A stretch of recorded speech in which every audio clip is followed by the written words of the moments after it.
Fala Cidadão, você pode ficar à vontade. E enquanto isso, vamos conversar aqui com a psicóloga infanto-juvenil, a doutora Emily Oldoni, do Instituto Trata aqui de Sorriso. O assunto é saúde mental de criança e adolescente. Doutora, seja bem-vinda. Bom dia. Muito obrigada, Marlene. Bom dia. Estou muito feliz de estar aqui com vocês, conversando sobre esse assunto que é tão importante, né? Principalmente atualmente. Vamos lá, então. Por que a gente precisa prestar atenção em saúde mental de criança e adolescente, doutora? Bom, tudo começa na infância, Tudo né? começa na infância. A maioria. Então, quando a gente presta atenção no que as nossas crianças estão... Como as nossas crianças estão se comportando, o que há de diferente, a gente consegue diagnosticar ou perceber, a gente consegue tratar mais cedo possível. Então, quando esse tratamento é feito de maneira precoce, esse diagnóstico vem de precocemente, né? É mais fácil tratar e levar, então, uma adolescência, uma vida adulta mais tranquila e saudável. Muito bem. A gente estava vendo informações sobre o Janeiro Branco, que é mês de conscientização sobre esse tema, e alguns especialistas dizem que 75% dos transtornos mentais de adultos começam na infância. É verdade isso, doutora? Exatamente, com certeza. E aí, Janeiro Branco, ele vem justamente por conta disso, né? Janeiro é o primeiro mês do ano, então já é um mês que as pessoas estão buscando mudanças, novos objetivos para o ano.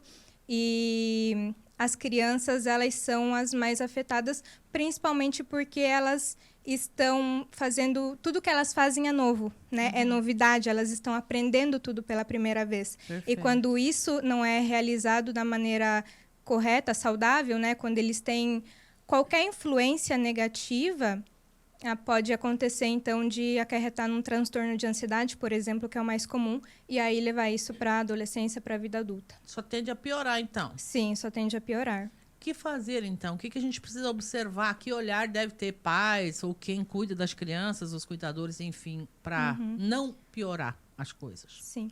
Eu não gosto de falar sintomas específicos porque cada criança é única, né? Então, às vezes, tem algum sintoma que pode se encaixar, mas talvez não seja. Então, o que eu gosto de falar para os pais e responsáveis é que eles observem o que está acontecendo, o que a criança está fazendo que é fora do habitual dela, fora do comum. E que, principalmente, interfira no dia a dia dela, que ela não consiga realizar coisas do cotidiano que antes ela conseguia, sabe? Então, isso principalmente tem que ser observado. E aí, eu também falo para os pais que trabalham o dia inteiro, que não conseguem passar tanto tempo com a criança, que eles perguntem na escola, que é onde a criança fica mais tempo também, né, para os professores, como que está o comportamento dessa criança, se tem algo diferente, para babá, para qualquer vovô, qualquer pessoa que fique mais tempo, que fica mais tempo com a criança, se percebeu alguma coisa de diferente que está disfuncional ali na rotina da criança. Todas as idades de criança ou tem algum momento mais específico que a gente tem que ficar atento a isso? Todas as idades. Tem que cuidar. Tem que cuidar, com certeza. Doutora, a gente estava até conversando antes de entrar no ar, né, com relação à facilidade que as crianças têm em adaptação. Mas, muitas vezes, os adultos confundem essa facilidade de adaptação como se a criança estivesse... tudo bem, como se, né, aconteceu uma mudança brusca na família e ela se adaptou muito rapidamente, mas isso não quer dizer que isso não vá trazer traumas para a criança. Exato. Claro que a criança tem essa facilidade de adaptação, né? Mas tudo depende também de como que a família trata isso. Se a família cuida, acolhe essa criança quando ela precisa, diante de qualquer mudança, provavelmente ela vai encarar isso de uma maneira mais saudável, né? Mas sempre tem que ter cuidado, sim, porque qualquer mudança repentina ou qualquer outra influência do ambiente pode desenvolver alguma coisa. E as famílias, sim, são o principal, né? Que tem que estar cuidando disso, acolher, saber identificar e buscar um tratamento. Que providências devem ser adotadas? Ir para um psicólogo mesmo, doutor? Ou tem outras maneiras de se ajudar essas crianças, se perceber algo diferente? Bom, dá sim. Geralmente, a primeira coisa que fazem é buscar um tratamento psicológico, né? Muitas vezes, dependendo ali do grau da ansiedade ou da depressão, que é o que mais acomete, né? Também tem o auxílio do psiquiatra. Mas tem outras coisas também no cotidiano da criança também que é importante. Por exemplo, a prática de esportes, né? Com a pandemia, a gente viu muito esse aumento aí da ansiedade nas crianças. E é justamente influenciou porque ficava em casa, né? Não tinha acesso, não tinha contato com as outras crianças. Não podia brincar, socializar, praticar esporte em grupo, por exemplo. Isso é fundamental. Inclusive, é um das atividades, né, que pode amenizar a ansiedade da criança, né? A prática de esportes, de atividade física, para ela entrar em contato realmente com outras crianças, outros desafios. Tem casos em que nem a atenção ajuda, que já é predisposto a isso e que vai desenvolver algum problema, ou não, doutora? Tudo tem a influência do meio? Ambos, né? Geralmente também tem a genética. E a gente percebe muito que uma família que é ansiosa, a criança provavelmente também vai ser ansiosa, sabe? Pela genética ou pela influência dessa convivência? Por ambos. Pelos dois, no caso. Exato. Muito bem. Déficit de atenção entra também nisso que a gente está falando aqui ou não? O déficit de atenção, TDAH, ele é genético. É? Sim. Então tem que tratar fisicamente, organicamente, é isso? Sim. O TDAH, ele é tratado, na verdade, além do remédio, né? Se precisar, com mudança na rotina, né? Tem que ter uma rotina bem estabelecida. Os pais têm que estar mais atentos, porque eles têm dificuldade realmente de começar as tarefas que precisam ser feitas, né? Mas é genético mesmo. Muito bem. E a principal incidência, como você disse, é realmente depressão ou ansiedade? Os principais transtornos que a gente vê hoje em dia nas crianças é depressão e ansiedade. Tudo tratável. Além do TDAH, né? Sim. Tratável. Sim, com certeza. A ansiedade, na verdade, é um sentimento que todo mundo tem, né? Não tem como a gente evitar isso. Controlado ou não, mas tem. Sim, não tem como a gente evitar. É importante que a gente tenha esse sentimento, né, de ansiedade. Mas, quando ela fica disfuncional na nossa rotina, aí sim a gente tem que olhar bem para isso e começar a tratar. Doutora, falando sobre comportamento das crianças, a gente vê muito as mães que têm crianças da mesma idade fazer aquela comparação. Até quando essa comparação é saudável para que a mãe possa ver, olha, meu filho está desenvolvendo menos do que o filho da vizinha ou do que o coleguinha da escola? Então, isso não é muito saudável, na verdade, né?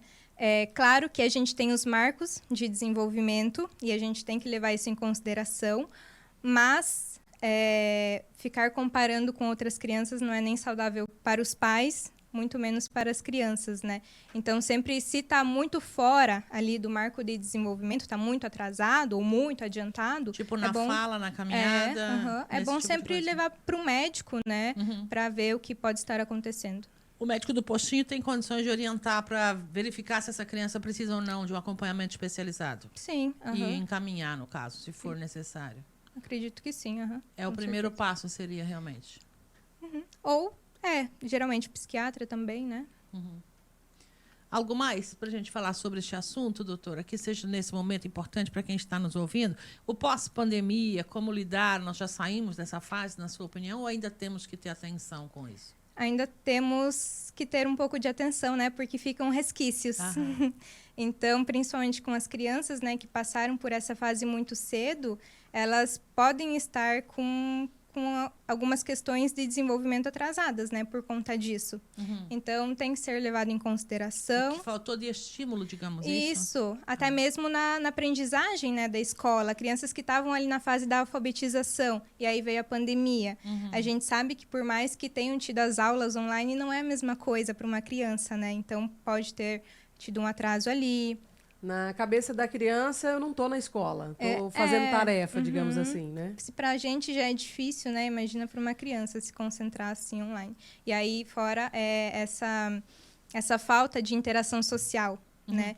Então, é algo que a gente ainda tem que prestar um pouquinho de atenção. E, claro, cada mãe, cada pai, enfim, conhece a criança que tem. Então, qualquer coisa que fuja ali da normalidade, entre aspas, da criança, tem que ser observada. A comunicação é muito importante nessa Ouvir fase. também a criança, né? Exato, ouvir sem julgamento, né? Porque se a criança vem conversar e a gente julga ou ignora, a criança entende que não tem como falar com a gente, né? Então, é importante sempre se mostrar disponível para a criança acolher o que ela está falando, para que ela entenda que ela sempre possa vir falar com o adulto quando precisar, né? Para que ele oriente da melhor maneira possível. A pandemia em si foi um tempo, no mínimo, esquisito, né? Não consigo achar outra palavra para definir de forma melhor. Como os psicólogos veem isso? Realmente trouxe bastante sequelas para a população em geral, né, doutora? Trouxe, com certeza, até porque a principal influência da depressão, por exemplo, é essa falta de convívio social, né? Essa solidão.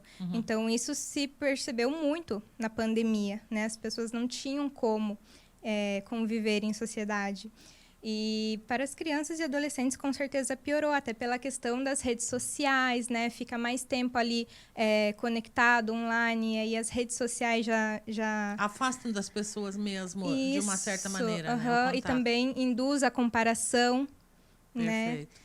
E aí, na rede social, a vida dos outros é sempre perfeita, né? Então, influencia também nisso da criança, do adolescente se sentir mal mesmo, né? Se comparando com tudo isso, com essa vida perfeita, entre aspas, que Em algum aparece. momento, crianças e adolescentes vão ter contato com a rede social. É importante que os pais preparem a cabecinha deles para lidar com isso, com essa coisa do, na rede social, a grama do vizinho é mais verde sempre? Ah, seria muito importante, sim, porque muitas vezes o adolescente não tem noção, né, disso. Ele acredita muito naquilo Que aquilo que lá está... é verdadeiro. Exato, e a adolescência em si já é uma fase muito complicada, né, que o corpo está mudando, né, e então tem essa necessidade de se encaixar em algum grupinho para não ficar excluído. Então, é muito importante, sim, que os pais conversem sobre isso também.